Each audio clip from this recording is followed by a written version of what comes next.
سورہ عنکبوت یہاں اختتام پذیر یا اختتام ہو رہا ہے 69 پورا ایک پس منظر ہے سورہ عنکبوت کا. اللہ اکبر. اب یہاں جو اللہ تعالیٰ فرما رہا ہے وَالَّذِينَ جَاهَدُوا فِينَا لَنَهْدِيَنَّهُمْ سُبُلَنَا، اب وہ لوگ جو مجاہدہ کرتے ہیں، مجاہدہ کوششیں، ذرا ارشاد فرمائیے کہ اللہ کیا فرما رہا ہے. سورۃ العنکبوت کی آخری آیت ہے، آیت نمبر 69، اور بہت معروف مقام بھی ہے قرآن پاک کا.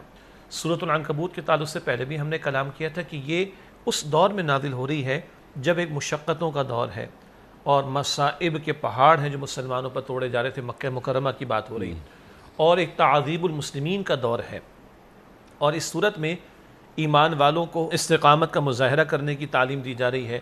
صبر کے مراحل آ رہے ہیں، ان میں کھڑے رہنے، ڈٹے رہنے کی تعلیم دی جا رہی ہے.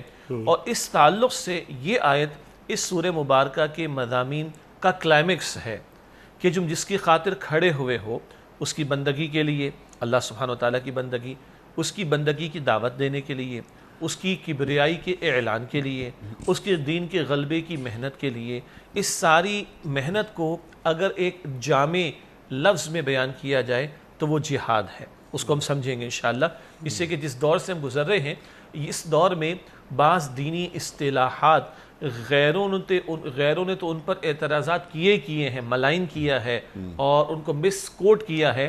اپنے بھی کبھی سادہ لوحی میں یا غیروں کے پریشر میں آ کر اصل جو مفہوم ہوتا ہے اصطلاح کا اس کو بھی یا تو بھول جاتے ہیں یا غیروں ہی کی زبان سے جو بات نکلتی ہے وہ اپنی زبانوں پر بھی آ جاتی ہے. تو لفظ جہاد کو بھی آگے ہم سمجھتے ہیں کہ ڈیفائن کرنا ضروری ہے. تو میں نے عرض کرنا چاہا ایک بندہ مومن ہے جو رب کو مانتا ہے اور رب کی بھی مانتا ہے اور اس کی منوانے کی کوشش کرتا ہے.